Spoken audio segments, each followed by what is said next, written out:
Well, hmm. I mean, for a second there, we were going to put down that Malukas won a first race and not on an oval, but Lundgaard said, hold my cloak.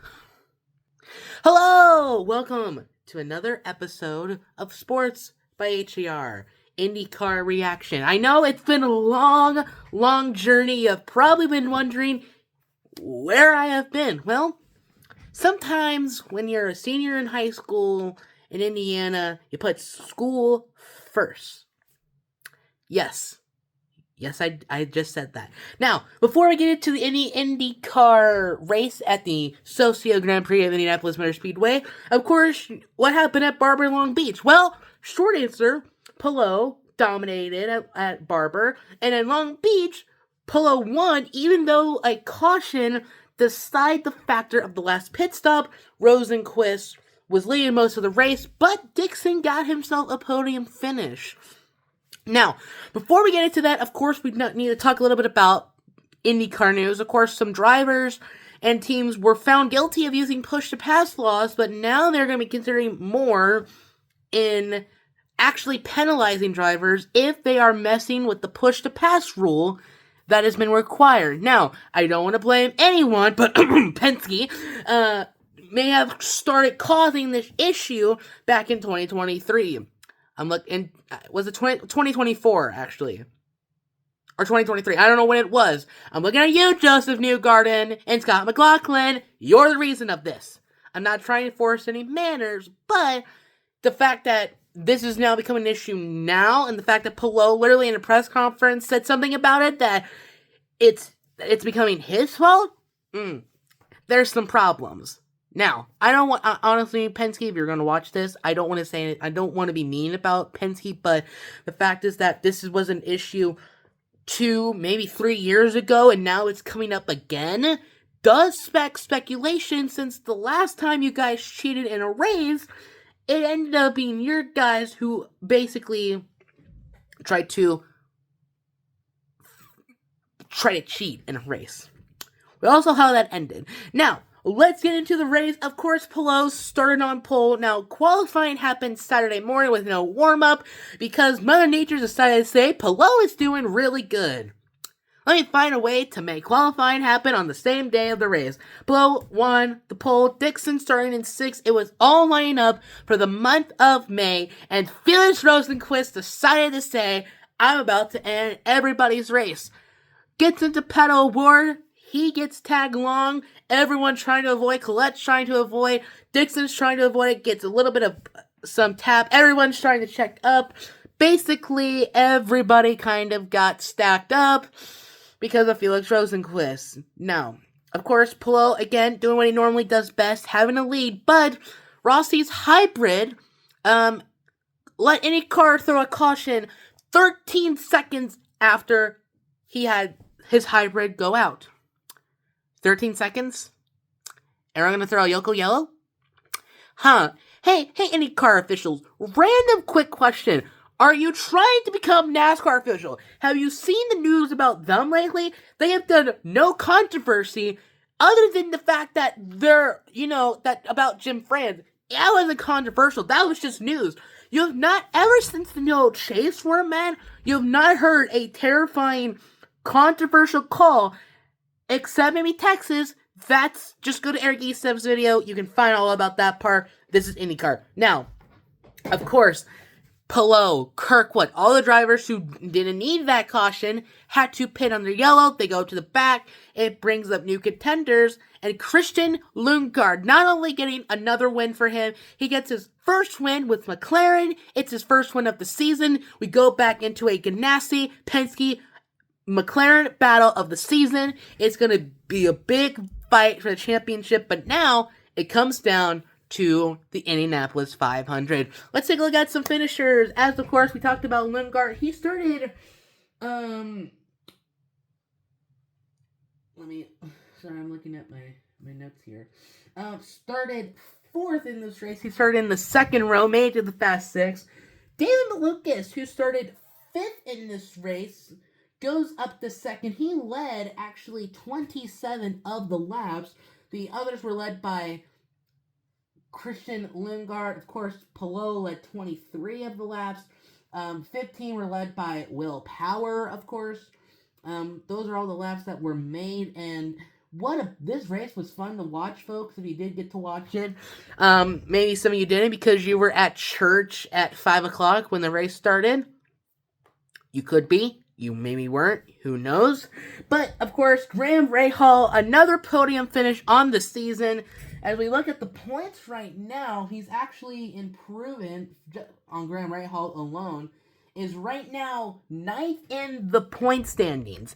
Now, I gotta tell you, Graham Rahal is starting to become kind of a threat. He's good at Indy. He's won podiums here before. The fact that he gets a podium finish in Barber. He gets a podium finish at Indy. He's becoming a threat on the road courses.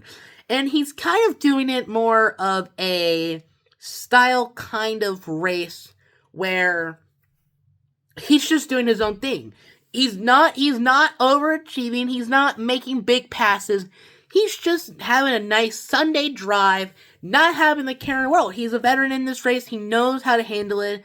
To the fact that he will be, racing in another 500 for another consecutive year. It's just crazy how these veterans have just handled the racing. Of course, there's more to it that meets the eye. Joseph Newgarden was in 10th. He was behind Dixon. He was behind Dixon in turn number 1. He had a couple of issues throughout the day. Of course, they were all on a 3-stop strategy. One driver did a 4-stop strategy, but that was Dixon. But he had to come in early to get damage. Kind of looks like shades of 2015. Rex starts near the front, gets wrecked on the first lap, fixes the damage on that first lap, slowly has a great day, finishes in the top 10, moves to the 6th in the points. He has been consistently in the top 10 since having that tire going out in St. Pete. And I'm not putting Dixon as a threat right now, but the fact that he has moved up from near the bottom of the points from St. Pete to the top 10, it could be entering the top 5 in the points. You better not say a one bad thing about Dixon this the rest of the season, because if you do, he is going to be racing crazy. And he doesn't do it aggressively. He just does it smoothly. He can run at his own pace, at his own speed, and when everyone else is pitting, you see him move up and you're like, how did he get here? Because he plays smartly. He does it smartly. He and Palou have become drivers where they're not racing fast because they know they can play the strategy game. And that is how they've been able to be consistent. If consistency is going to tell us anything right now, Dixon has been climbing up in the points since that St. Pete wreck. I'm just saying it right now, that's actually kind of impressive. Now, of course, there were some other drivers, of course. Palou finishes 5th, another podium finish for him. We take a look at the standings. He's still in 1st in front of Kyle Kirkwood. Now has put that lead from 27. This is his 5th top 10 of the year. He's led 209 laps. The closest driver to him would actually be David Malukas, who has led 100 laps. Of course, those are coming from St. Pete. He has 52 points. He was in 3rd after getting another 2nd place finish. Scott Dixon, he finishes 6th, 2 spots from his starting spot. Louis Foster, who made it into the top 6. That's good for Rahal. Rahal, they had a driver starting in the top 6, starting in the top 12.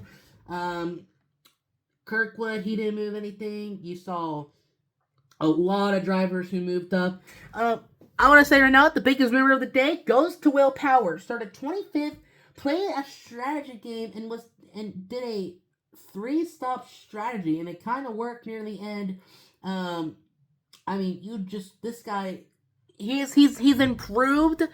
I don't think he's at the point of where he's improving like Penske kind of style, but right now, we look at the points go as of right now. Will Power is 14th in the points. And he's right now 3 points behind Rossi and is 7 points in front of Dennis Hogger. in the point system right now. What a good day for Ganassi. You got Kiffin Simpson finishing in the top 15, Palou in the top 5, Dixon in the top 10. Just a great day for Ganassi. Kiffin Simpson was up there for a little bit on the strategy option. Ferrucci, he had some issues. I believe he had some contact with Schumacher. Award started second. He drops down to 18th. Grosjean started 11th. He moved down to 21st. I think the biggest loser of this race today was Felix Rosenqvist. Started in third. He ends up in 23rd. Drops 20 spots in the race. Of course, he ended the day early with a contact with Stingray Robb in the later wreck. He went airborne. There were a ton of spins. Of course, it's Indy, so you're not going to throw a yellow because of all of that.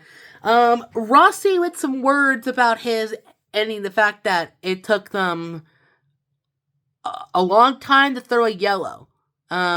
That's just insane for me.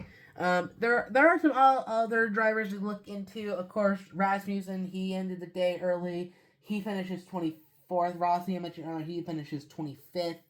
Started 13th. He ends up 25th. He dropped down 12, I think. Yeah, you look at that. McLaughlin, he finishes in 16th. VK finishes in the top 15. Moving over now to the point. And we're going to look at rookie points right now because Dennis Hogger still is in the lead, but is only 30 points behind Dennis Hogger. Now, Dennis Hogger is in the lead because he has 2 top 10s and has led 3 laps. Everyone else has not. Schumacher was in the mix for a second. Actually, during second practice, he was number 1 at some point in the second practice. And now we move on to the points. Now, of course, it's going to be a little bit shaky because we will be getting into the 500. We have a ton of practice coming up. We'll have a couple of drivers that will be joining us.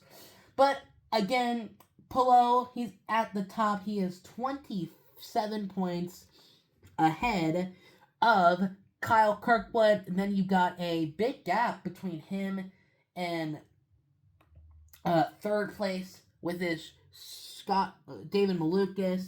Malukas is actually, let me do my math here. He is 25 points behind Kyle Kirkwood, and then there's a lot of gaps here. You got Lundgaard. He's only 3 points behind Malukas. You look at there's a 20 gap between him and Newgarden and Dixon. That is, we got. He's 14 points behind Newgarden. You look at Award, he's 1 point. Actually, they're tied right now. Of course, Dixon's getting that tiebreaker because of the top 5s and laps led. He's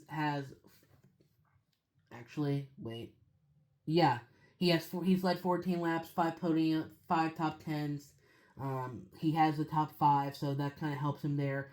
Honestly, you look at Award, he's up there because of his 4 top 5s. You got driver near after that. You got McLaughlin. Armstrong is right now 10th with Felix Rosenqvist. He dropped down in points after his wreck today. He moves down. Will Power, I just mentioned earlier, he's in 14th. Kiffin Simpson 17th in points. You look at Foster, he had a pretty good day. Right now, of course, Mick Schumacher 25th in points. Now, we will get some extra drivers join us for the 500. Jacob Abel, Ed Carpenter, Ellie Castronez, Connor Daly, Jack Harvey, Ryan Hunterway, Catherine Legg, and Takuma Sato. We're going up. Now, this race was actually pretty good. You had a lot of action. Of course, lap 1, the lap with the Rossi incident kind of shaked up everything. You saw Will Power being key on strategy. You know, McLaughlin, for a second there, the headlines would be fun to watch because you see headline, Malukas wins race not on an oval. Honestly, that would be kind of funny to see that in the paper. Now, Lugard winning with McLaren, I think that's awesome because now you're going to see this Penske, because you have Andretti up there for a second. I think if Penske wins another race, if Ganassi wins another race, even McLaren wins another race, I think Kirkwood, it's going to become a 4-team battle. Not only do you have Ganassi versus Andretti versus Penske and McLaren, but then you get this Honda-Chevy battle. There were engine problems for Honda throughout the weekend, with Graham Rahal in practice too, causing Kiffin and Dixon to come in with engine issues and all that stuff. Honestly, this is what we're gonna see now, because you have Palou, you got Kirkwood near that front, you got Malukas, Lundgaard, they're coming on point, Dixon coming in on point, you have Newgarden coming in right now. The fact that Award's still in the mix, I think this is going to be a Andretti, Ganassi, Penske, McLaren battle that we will going to see throughout the entire season. And you might see some drivers out and around getting wins and stuff, but keep your eyes on this battle. I think it's going to be a good one. And what are your thoughts? Write in the comments down below. Thank you for watching, and you might see something about qualifying, maybe not. Also, keep in mind, once we get to the end of some of these seasons, we're going to grade how teams did in college basketball, and of course, I will make sure to post a video out on Monday, after, of course, Memorial Day, and also happy beloved Mother's Day to all the mothers out there. This is Sports by HDR. I'm your host, Steve Rensel. I'll see you next time.